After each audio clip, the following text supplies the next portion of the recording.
Hey, it's Ed, a podcast about the teaching life. This is Conversation 63, and I am your host, Shane Lawrence. Ed is a proud member of the Alberta Podcast Network powered by ATB. And this week I am joined by international teacher Levent Erdogan.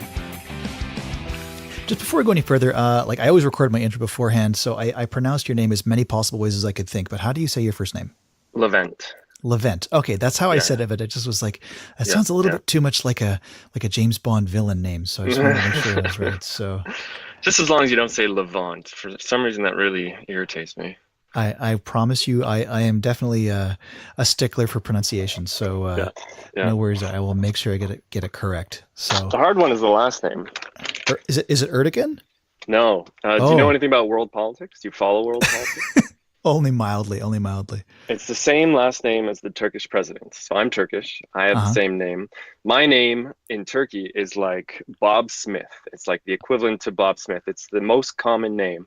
You'll go around and you'll see my first name, like part of Istanbul is named after me. It has the same name. You'll see like Levent Supermarket and yada yada. And then my last name, Erdogan. The president's name is, President Erdogan. Yeah. And you'll see like Erdogan Supermarket, Erdogan whatever, Erdogan this, Erdogan that. But no one has ever heard of it outside of the country, outside of Turkey. But the funny thing is that if you ever meet any Turks outside of Turkey, obviously, it's highly likely that you'll meet a Levent. And I've heard from multiple different people that, I've met another Turkish person. His name was Levent too. So it's like an incredibly common name for Turks, but no one has heard it outside of Turkey. Interesting. Yeah, 'cause I honestly did some research on it, and I mean it's a word in several other languages, and I just seeing the plethora of possibilities, I was just like, I'll just ask them. Yeah. Definitely. So are you Turkish? That's always safe. I mean, are you Turkish? I'm half Turkish. Yeah. My father's side is Turkish. My mom's side is American, actually. Oh, okay. Were you born in Canada, or did you? I was born in Toronto. Grew up in Toronto, lived in the States for a little while doing some film stuff, and then moved back to Toronto, then moved out to Hong Kong. Oh, cool. That's actually sounds like a really great jumping off point. So let's kick this thing off. Sure. Well, let's just first talk about what you do as a teacher right now. Okay. Right now, I am a phys ed teacher. I'm a music teacher, and I am a film studies teacher. The film studies program is new for my school. Obviously, like I said, I used to work in the States doing film, and I mentioned it to my principal a couple of years back when he was kind of polling the teachers for possible optional courses for our grade 7-8 students. And I said, hey, I used to do this. Do you want me to start a film program? And he was all for it. And so that program is for grade 7-8. Next year it's grade 7-8-9. PE is last year it was 1 to 3. The year before it was 1 to 6, but this coming year it's grade 1. And so they're pushing me more into music and film and taking me out of PE. And my girlfriend's actually with me in Hong Kong teaching as well. So they're putting more PE into her schedule and putting me more into music. So next year I'm mostly music and film. Right on. Now, I very selfishly want to dig super deep into this film studies thing. This is going to turn into a real inside baseball episode, I think. But before we get there, I'm just going to hold off. I'm going to hold myself back. But how did you wind up teaching in Hong Kong? How did that work out? Well, I was just applying around. I went back to school after coming back from the States and did a whole new degree, did my teaching degree. And towards the end of my degree, I really liked the idea of working abroad as a teacher. And I just, as my degree was wrapping up, I did a concurrent. So I had a lot of time to think about it. As the degree was wrapping up, I was starting to just shop around and send out resumes. And we both applied together as a couple. And we got job offers from the school in Hong Kong and then job offers from another school in mainland China. And they were literally on the same weekend, and we just took the Hong Kong offer. A little while after that, we got an offer from Singapore, but we had already signed with Hong Kong, so that didn't work. And we were hired before even finishing from our program. So everyone else was like, "Are you applying to the board to get on the supply list?" Yada yada, and we were like, "Nope, we are already set. We're heading out in a matter of months." So wow. Yeah, Uh, it was a great experience actually, and it's been a great experience so far. how long have you been there for? Going into my fourth year Wow, right on. So you've done all your teaching has been in Hong Kong. so far. Yeah, yeah. So, I mean, without really any sort of real basis for comparison, I mean, what is it like teaching in Hong Kong? It's very different. The international circuit as a teacher is wildly different. I mean, the only basis for comparison that I have is my teacher placements while in teachers college, and just going off of that, it's incredibly different. There's a lot of emphasis on tech and technology, whereas in, say, public schools in North America, I don't see the same. I didn't see anything similar. Hmm. Um, it's it's just it's an amazing experience. People are going to international conferences all the time. We're flying around to different conferences. There's a lot more possibilities for connecting with people all over the world. Hmm. It's really an interesting experience, and it's quite invaluable, I think. So how are these connections facilitated? You say you can connect a lot of people all over the world. Like, how does that happen? Right now, it's just Twitter. Right now, Twitter's Ah, okay. the big thing. And then when we go to conferences, for example, a lot of conferences are being held in Hong Kong, and Hong Kong's a big hub for all of Asia. So when these conferences actually happen, and if you show up to one of those conferences, you'll see people from all over Asia or even neighboring regions, and then you'll just meet a bunch of different people from Japan or Korea or anywhere within maybe a 5 or 6 hour flight range that can Wow. make it to Hong Kong. So it's really wild getting a chance to interact with teachers from all over the place. Whereas if we were going to a conference in Toronto, we would see people from, just neighboring regions Yeah. within an hour or two drive. So that's really cool. And is it, are you, like, when you're connecting with other teachers, are you teaching, sorry, are you connecting with other teachers who are sort of in a similar situation to you? I'm trying, but it's hard to find people who are teaching film Hmm. specifically. Yeah. There's a lot of I've kind of connected with a lot of tech teachers who do like a film unit.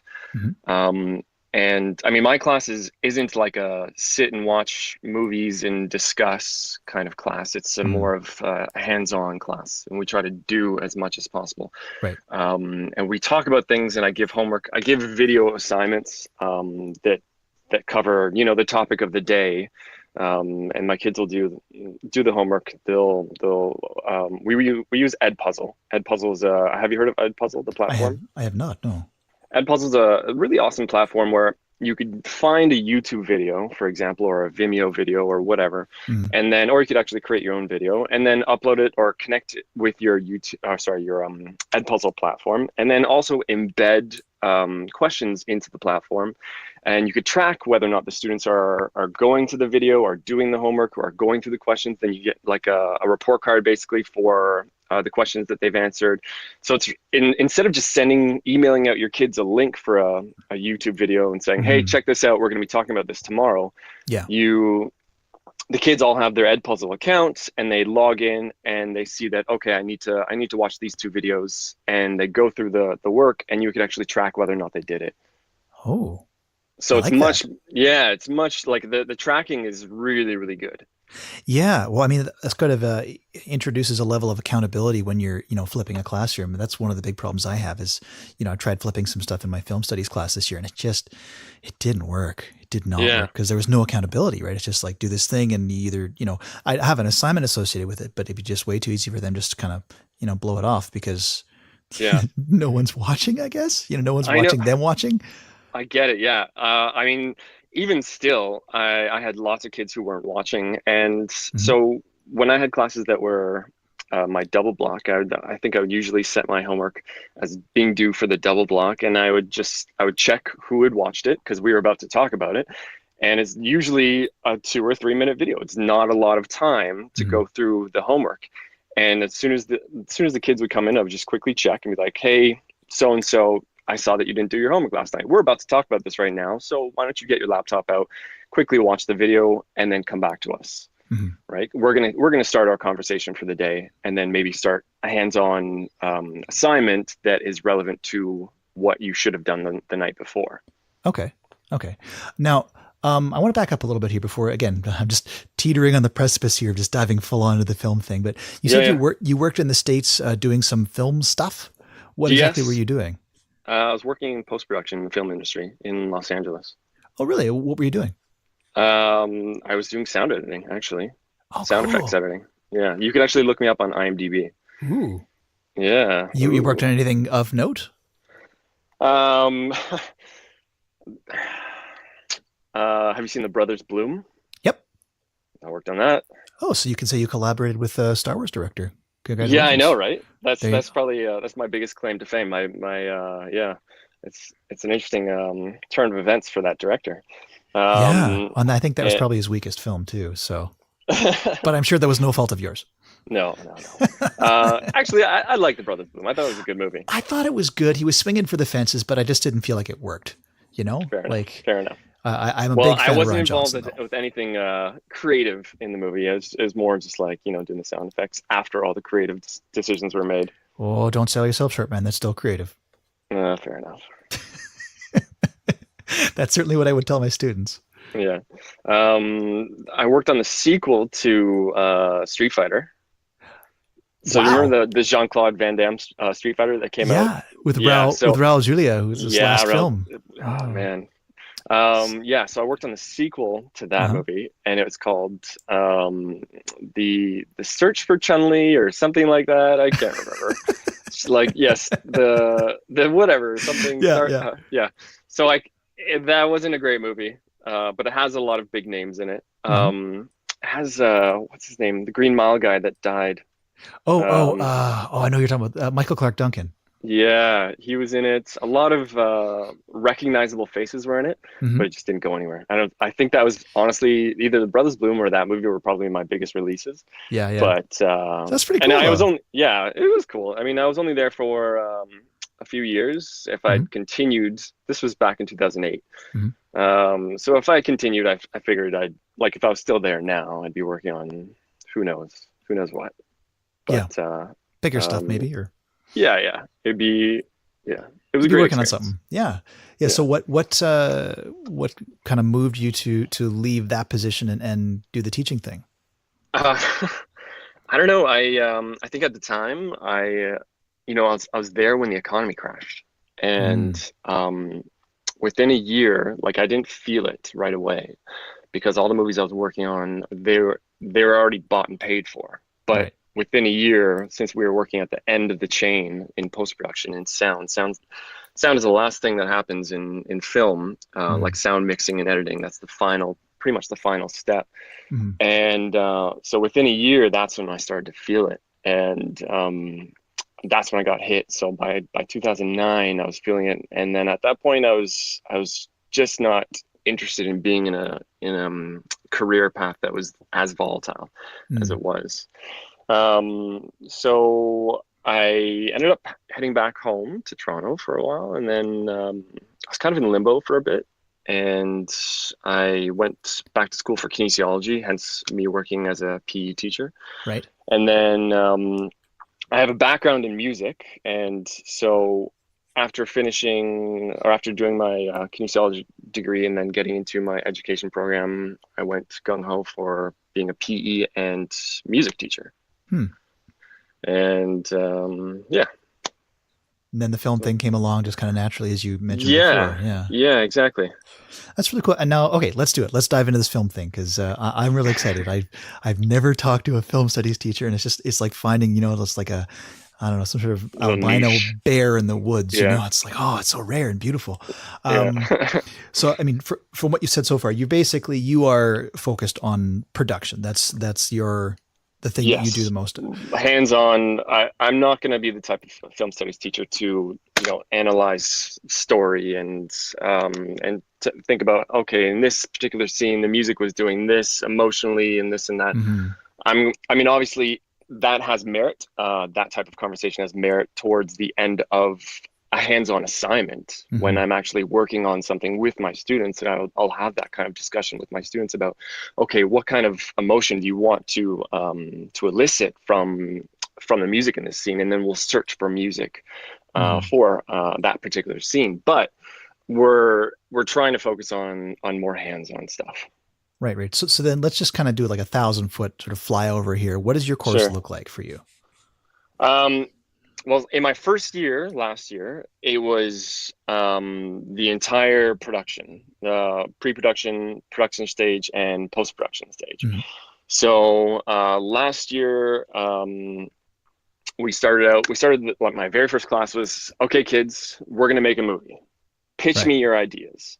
And then we went through that whole process, selecting an idea, creating a story around that idea, writing the script, writing the screenplay, doing storyboarding, doing all the planning, all the pre-production aspects of the film production. Then going into production phase, which is filming, getting all the props organized, getting costumes organized, and then after all the filming's done, we start post-production, which is editing, doing sound effects, doing any kind of fancy film editing, visual effects, Right. and we just we just barely made it in before the end of the year, and Yep. just barely finished our movie before the end of the year. Hmm. It was a hard push in from if I were to reflect on the year, it was a hard push for that age range.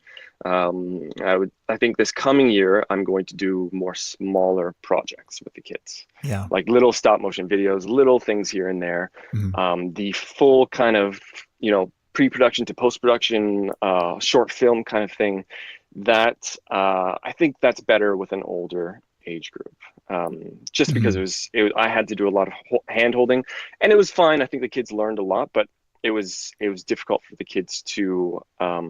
I think what the most difficult part was that uh, there wasn't a lot of validation for what they were doing until the very very end of the year.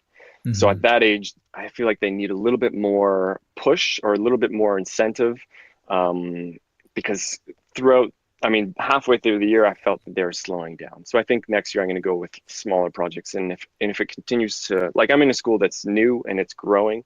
Hmm. So if the principal continues to have me teach film as the school grows, and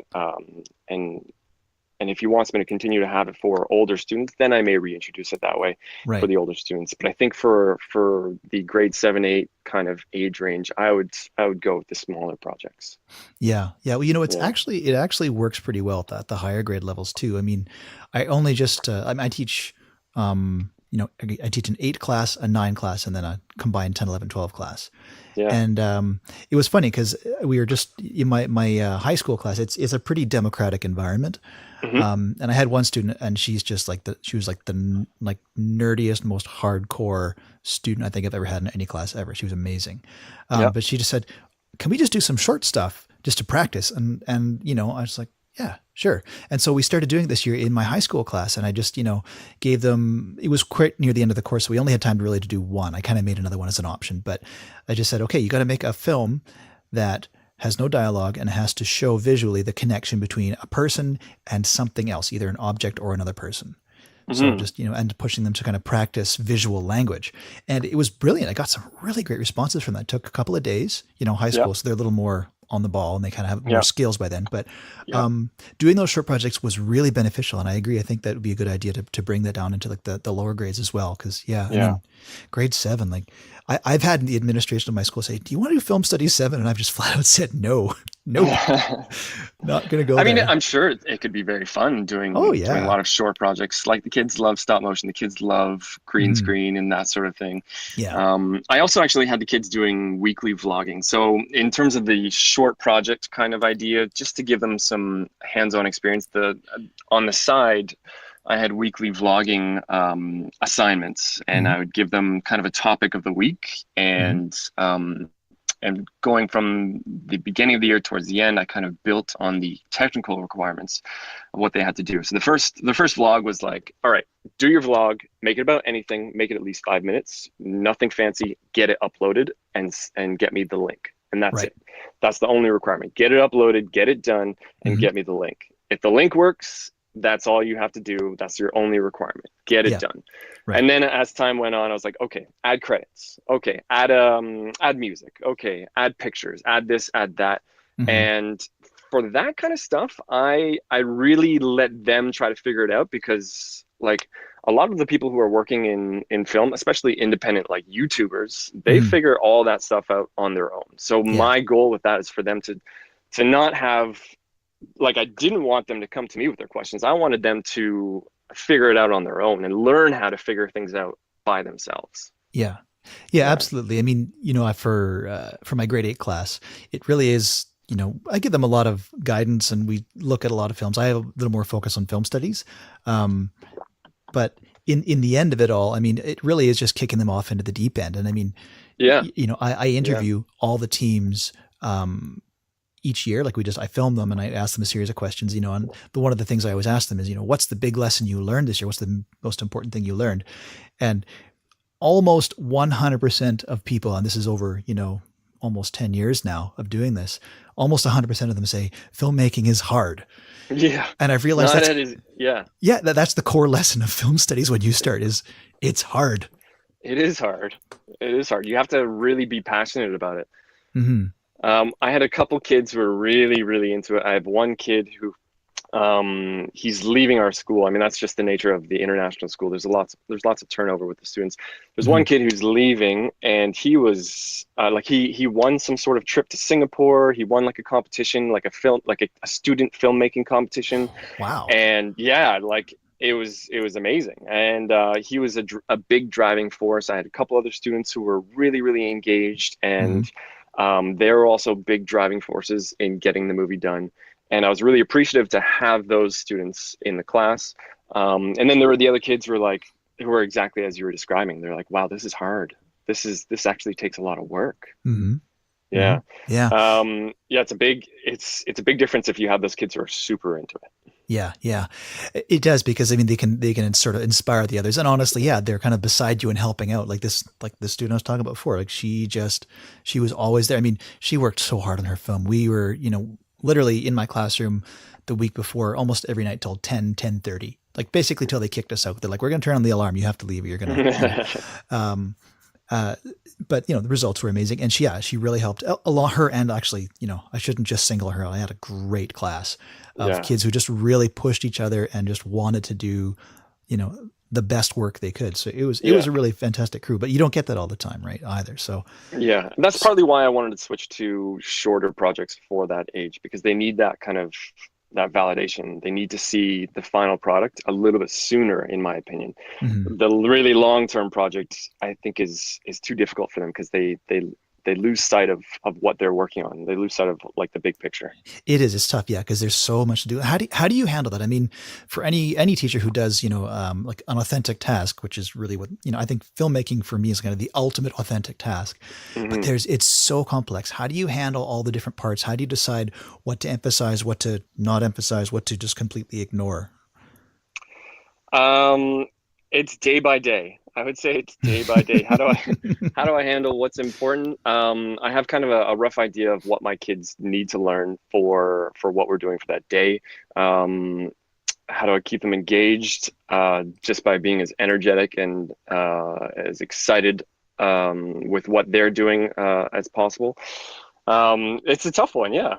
You just do your best every single class to try to get them engaged and try to keep them on board. Mhm. And yeah, it was a difficult first year, I think, and that's why I'm like reflecting and going to make some changes in the next year moving forward.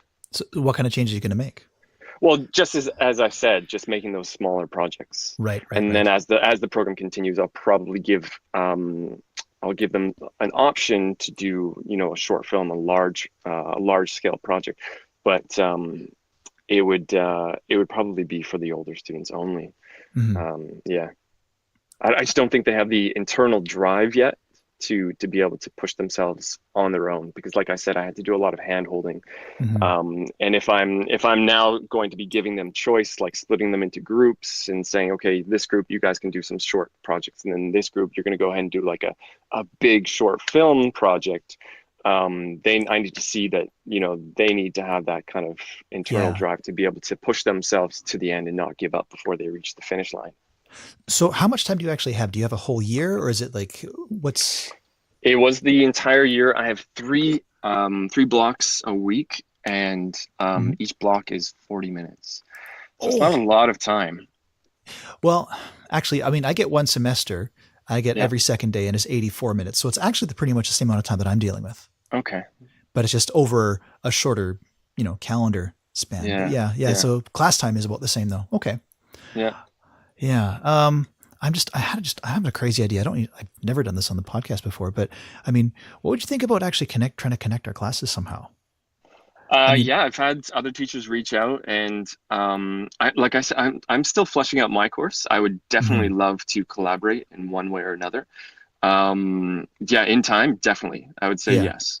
But like I said, I'm still fleshing out my program. Yeah. I mean, I have all this experience in the film industry. Now I'm just trying to figure out, as a teacher, how do I apply that experience? How do I make it work for my school, for my context, for all of that? So yes.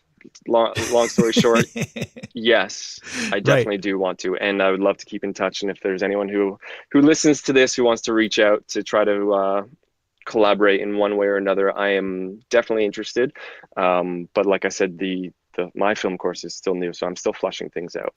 Absolutely. Absolutely. Yeah, And I mean, anything like this, it's going to change year to year too, because you're going to have a different loadout of kids, different yeah, skill sets. And so, your course, at least for me, I'm 10 years in. I mean, every year the course just feels so different, especially at the high yeah, school level. Oh, it's, yeah, it's never the same twice, not even close. yeah, Other than, we make movies and show them, yeah, yeah. um, but trying to keep this maybe a little more, applicable for those who don't teach film. I mean, one of the big things you like to have when you have an authentic task is you like to have an audience. So, I mean, how do you exhibit your projects or Uh, project? this year we like I said, we just finished very, very close to the end of the school year. So we Mhm. had a screening with students um, in grades, I think 6, 7, and 8, Mhm. and a few of the teachers who were involved in the project. Moving forward, I would love to have like a media night or something where parents could get involved. Mhm. The reason why it was only 6, 7, and 8 is because the students this year, they chose to do kind of like a horror film.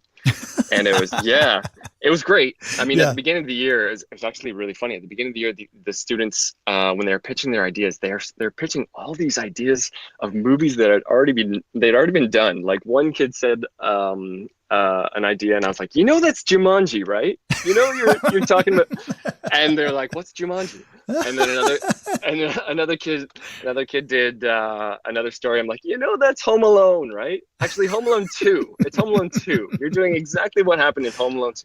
So That's the movie funny. that we went with was basically like Child's Play, Chucky, right? Ah, So it's okay. Yeah. based on a Yeah. cursed doll. So there's death in the movie. It's all implied. There's nothing on screen. There's no blood. Mhm. But for that reason, we only did the upper grades, Yeah. and it was great. It turned out great. But I would have loved to have had more of a bigger screening. I know. I think my principal would have probably appreciated having like a big screening night, but we were just too close to the end of the school year to actually plan anything. Yeah. Yeah, Oh. my focus was more about getting it done than organizing a screening. Like it was my pilot year, so I really wanted to Oh push yeah. to work to get the film done with the kids than Mhm. Mhm. than worrying about screening and organizing all that sort of stuff. And also, I didn't have a set timeline. Right. I didn't have like a day where I knew it would be done, so it was even more difficult to Right. figure out a screening date. Yeah, for sure. Yeah, without a deadline, it's hard to get things Yeah, done. I mean, I found that no matter where I put the deadline, whether it's 2 weeks ahead or 2 weeks back, or I've shifted it around over the years, and it doesn't make a lick of difference. It's always down to the wire yeah, every yeah. time. I mean, like this year, literally, I was rendering out the film festival for high school while we were setting up at the Cineplex Theater. Wow. Like, so I was at the theater setting up the red carpet and all the rest of it, and my co-teacher, he was back at the school just sitting there staring at a progress bar, just waiting for it to finish. Wow. That's So great though. You did a big screening, eh? yeah, we do that with the high school. We rent out the Cineplex every year and do a whole red carpet event, and kids get all dressed up, and it's fantastic. And That's amazing. yeah, yeah. Yeah, And then for my junior highs, we do an evening. It's in the school though, yeah, and still red carpet, still getting dressed up. Is just I like to keep the theater for the high school class as a bit of a carrot, like let's keep Yeah. going, you know, get to the big time or whatever. But That's fantastic. yeah. That's kind of the idea. Like people Mhm. were saying I should do something similar. Like, have the whole red carpet night, but that was the farthest thought. Like that, I was not thinking about that. I was just trying to get the project done with the students. Yeah, absolutely. I Yeah, get you. Because that's yeah, it's the 10-ton gorilla, right? yeah. Um, but so how do you actually wind up evaluating these things when you're all done? I mean, all the students get a chance to do everything. I give them the hands-on opportunity to film, to direct, to edit, to do sound effect stuff, to look for music for the scenes. So I basically evaluate on whether or not they are paying attention to kind of the theory of editing, the theory of doing sound effects, and one of the projects I do is a music editing assignment.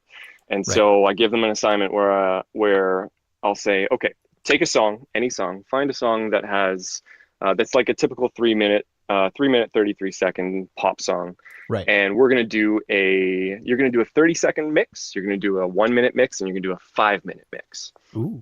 So they're tasked with not just fading it out, not just cutting it, finding points in the song that for the shorter versions, finding points in the song where they can actually remove bits of the music, and then kind of put the end closer to the beginning, so it sounds like it's a natural 30-second length song, or a natural 1 minute length song. Mm-hmm. And vice versa. They have to, for the 5 minute mix, they have to figure out, where am I going to loop this song? Where am I going to find chunks of the music to duplicate, to make it sound like it's naturally 5 minutes long? Mm-hmm. So that's one like side assignment. Showing me their stuff in the vlogs, I can evaluate a lot of the stuff that they're doing in their vlogs, and whether or not they're kind of paying attention to the requirements that I have for their vlogs. Yeah. And in terms of their editing, and it all kind of blends together, I guess. So you actually do quite a lot of little projects with them throughout the year, like all the vlogs and everything like that. That's actually, so you're okay, sorry, I'm just trying to form my thought here. Not doing a very good job of it. So what's like the ultimate goal? Like do you have a curriculum actually set out, or is this just, is it kind of a more flexible kind of thing? Do I have a curriculum that I'm following? Yeah. No, I'm developing my own curriculum. Oh, cool. Based on my own experience in the film industry. Of course. Yeah. And you're basically, you're allowed to do that through the sort of the laws and regulations that you're working under. Yes. The school that I'm working with is an Alberta school. Yeah. So it's, the course is actually Communication Technology Foundations, I think it was. CTF. Yep. Yeah. Yeah. I'm in Alberta, so I'm fairly familiar. Oh, great. There's obviously guidelines that are being set, but I do have a lot of freedom and a lot of flexibility to create my own. Yeah, create my own. CTF is super broad, yeah, which is very nice. Broad. Yes, but I think they were just getting tired of developing or having to deal with locally developed courses, so they're just like, CTF, it's super general, and you can basically do anything as long as it hits these very enormous targets. Yeah, exactly. So I'm lucky in that sense that I have a lot of flexibility, and I can kind of go with, my own experience and apply that to, or create student projects with that experience. Yeah, that's fantastic. Yeah, I really, as an Alberta teacher, I really appreciate the CTF framework, because it's specific enough that what direction you need to go, but it's certainly broad enough that you're like, right on, I can fit just about anything in here. Sweet. Yeah, exactly. That's awesome. So now, I mean, maybe there's someone out there who's listening is like, I would love to start a film production, film studies course. What kind of resources do you need, and what kind of support did you need in order to get this thing off the ground? So if you're a teacher like me, then it means you're back to school. But what about going back to school again? It's a podcast about people who made the decision in midlife to return to school, either to pursue a new type of career or to augment their current career, or just for the sheer challenge of learning something new. This podcast chronicles the personal journey of host Katrina Ingram, who is back in school after more than 2 decades away. It features conversations with a wide range of midlife learners who are currently enrolled in post-secondary studies or have recently completed a post-secondary degree. The podcast shares their stories, what brought them to the moment, how they balance the responsibilities of school, work, and family, and where they hope their educational pursuits will take them. The podcast is available now in Apple Podcasts, Google Podcasts, and most other podcatchers, and you can also find the episodes and the show notes at backtoschoolagain.ca. Back to School Again is presented by Norquest College and is an affiliated member of the Alberta Podcast Network. You can find it and all the other podcasts at albertapodcastnetwork.com. All right, let's get back to me and Levent. So now, maybe there's someone out there who's listening is like, I would love to start a film production, film studies course. What kind of resources do you need, and what kind of support did you need in order to get this thing off the ground? I'm lucky in the international school scene. It seems like they have a lot of funding for starting things like this. Mm-hmm. But I would say if you're in a school that doesn't have a budget for these types of things, if you can get an iPad, you can start with that. Mm-hmm. An iPad and an iMovie, you can start doing some small projects very easily. Mm-hmm. We've been starting to use an online editing platform called WeVideo, mm-hmm. Which it's like membership based. There's a teacher account and then there are student accounts that you could purchase, and that affords each student with something similar to iMovie, and it's all online based. And as a teacher, you can have all your media, then upload it to the WeVideo account and share it with all your students. Right. And then you could share it in groups, or you could share it individually, or what have you. So it's your choice, and you could also track what your students are doing. So, like I said, with the Edpuzzle platform, there's a lot of tracking, and I love all that tracking. So WeVideo is pretty good. I'm not in love with the platform, but in terms of the best thing about the WeVideo platform is that there is tracking. And you could kind of follow what your students are working on. So if you had a very small budget, you got yourself an iPad or an entry-level camera, and you had this media, you could upload it to your WeVideo account and then share it with your students. And your students wouldn't need any software. All they need is their laptops or computers at home or whatever. Right. And they could log into their own account. So it's basically when you log in, your account, it just looks like iMovie pretty much. Mm-hmm. So that's a pretty modest beginning, I would say. Yeah. I guess you don't need a lot of gear to get going. Yeah. I find that, a lot of people think that, you need all these fancy cameras and lights and everything else. And it's like, well, that's nice. But if you've got a phone, you've got a good start already. Yeah, exactly. And all kids these days have phones, right? Oh, yeah. Well, I mean, with my grade 8s and 9s, I give them, with the grade 8s, I shouldn't be, I'm kind of proud of this. Maybe I shouldn't be, but I give them nothing. Except, that's a lie. They have an editing platform. We use all the Adobe stuff because our district actually has a license for all that stuff, which is wonderful. But that's great. Oh, I love it. So you use Premiere Pro? Is that what it is? Yeah, we use Premiere. Yeah, it's CC, I think they call it now, because it's Creative Cloud, right? So okay. Yeah, I'm not on Adobe so much, but use. Yeah, go on. Sorry, go ahead. No, it's fine. Fire away. No, I was just about to say, I'm on the kind of iMovie Apple side, iMovie and Final Cut Pro stuff. So I haven't had too much Adobe experience. Yeah, I don't know. iMovie, every time I see it, I just get mad. It just makes me so angry. I just can't stand it. But I mean, my kids understand it. So that's fine. A lot of them already come in the course knowing how to use iMovie. I'm like, great. You use iMovie. And if you have any problems, Google it. Yeah. It's terrible. I mean, whatever works, right? Whatever gets the kids going, whatever gets them engaged. If it's iMovie, if it's Final Cut Pro, if it's Adobe, whatever gets them going. There's lots of little things that they could use, right? Yeah. Again, at the end of the day, it's not about what you're using. It's about the final product. It's about the creativity going into it. It's about the work that they're actually putting in. Mm-hmm. Yeah. What I found too is, like, regardless of the tools, I mean, the incentive is so high. I mean, the students want to make these films. They want to have an audience. They want to get, into the festival at the end of the year. And so it doesn't really matter what you're putting and how difficult it is, what you're putting in front of them. They're just going to grab on and they're going to do it. Yeah. because I mean, people ask me, well, how do you teach them Premiere? That's really complex. And I literally give probably 5 to 10 minute little instruction spiel, and then I turn Hmm. them loose on it. And I That's mean, great. they struggle with it, but they That's struggle with great. it. They don't just sit That's there and the be like, I point. don't get it. Yeah, yeah. That's the point. Make them struggle with it. Yeah. Well, I mean, Let them struggle. there's certain things I know that, where the incentive is kind of low, and so they won't struggle with it. Yeah. Yeah. But this I know they will, right? So yeah, Yeah. for sure. And the kind of like this year, I had one guy, and he was making this just super wacky music video and doing all this crazy stuff, looking up all these YouTube videos. And I would come over to him and be like, how are you doing this? And then he'd teach me stuff, right? And that's the ultimate, right? I'll just Yeah. love It's that great. kind of stuff. Oh, right Yeah. on. Yeah, I mean, towards the beginning of my school year, we didn't actually have a lot of hands-on time editing. So I wasn't actually taking them aside and saying, okay, this is how we edit, this is how we do this, this is how we do that.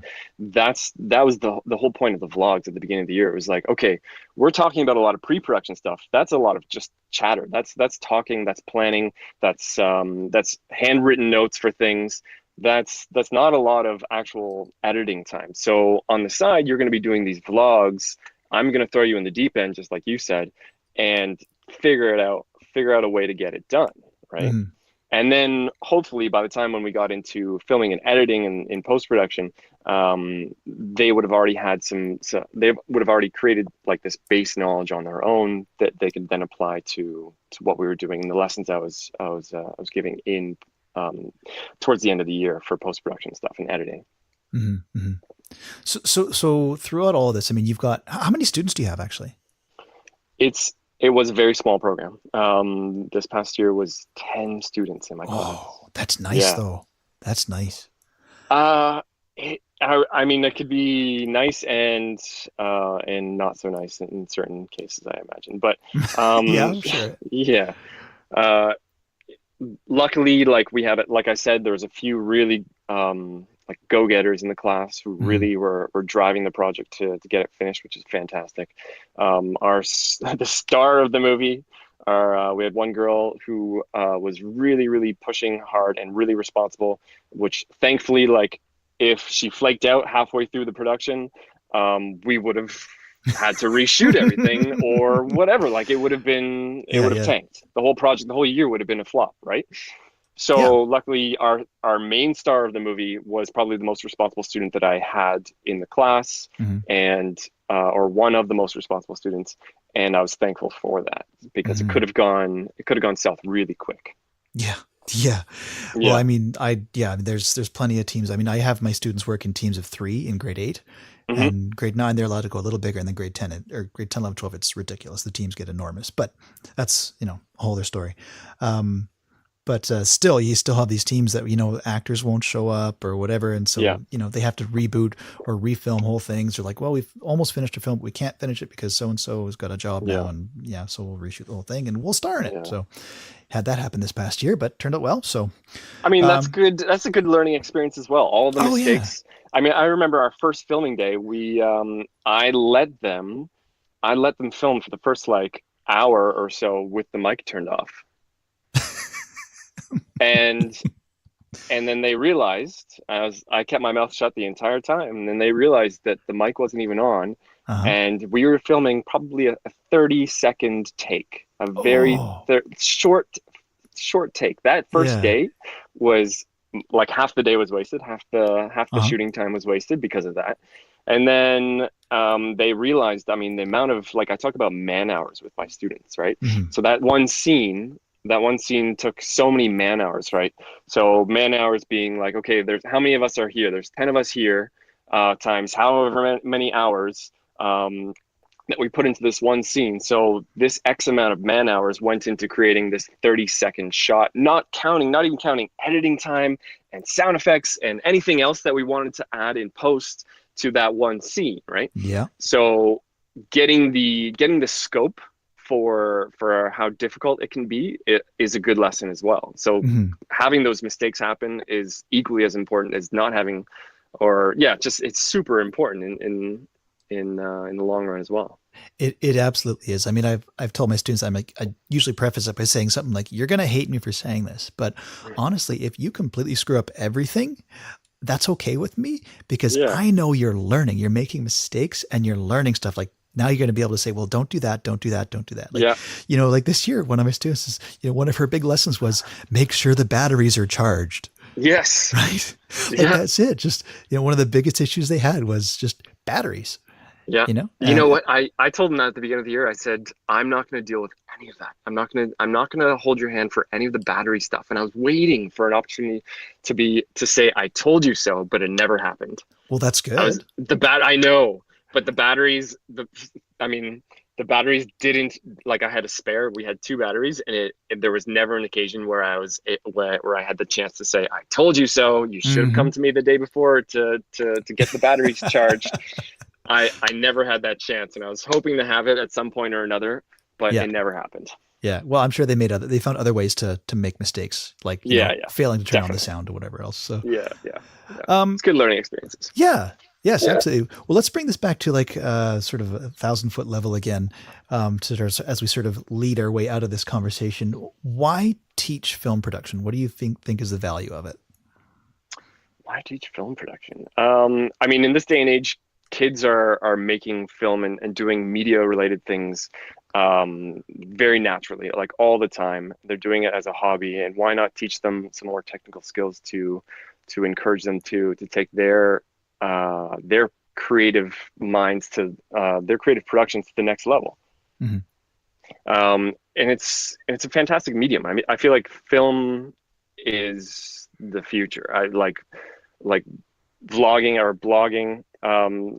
Text is dead, in my opinion. Print is dead. Ooh, bold statement. Bold statement. I've said it before. I'll say it again. Print is dead.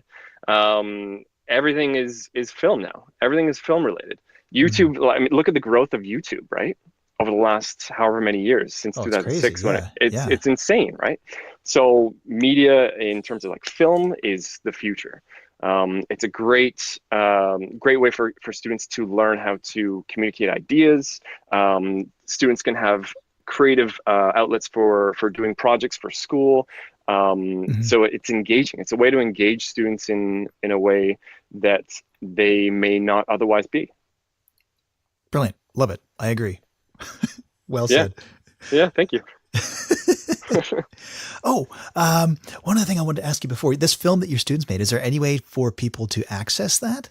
Yes. It's actually pinned to the top of my Twitter profile. Ooh, okay. You could, and it's on my website. If you go to mrerdogan.com, MRERDOGAN.com, up in the top right, you'll see some music stuff. You'll see film, and you'll see concerts. So if you go under the film tab, I have like a student work or student projects link, and you can click on that, and you could watch the film that they made. Oh, that's fantastic. I would watch it all the way to the end of the credits, because we live in an age of movies post that credit scene, post credits little surprises. So I would recommend watching it to the end.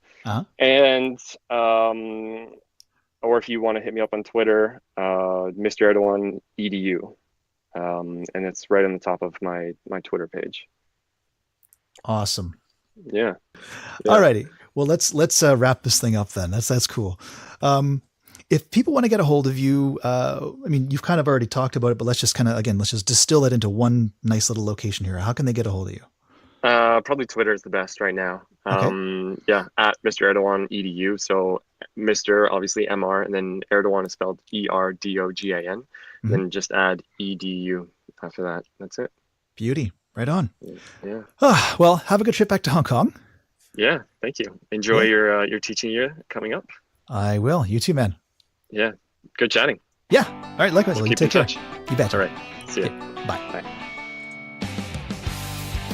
And listeners, if you want to get in touch or you'd like to be a guest on the show, you can email me at theedpodcast@gmail.com or hit me up on Twitter at theedpodcast. If you want to listen to more of Ed, you can head over to the website, theedpodcast.podbean.com, or you can find us on Apple Podcasts. Just search up Ed Conversations.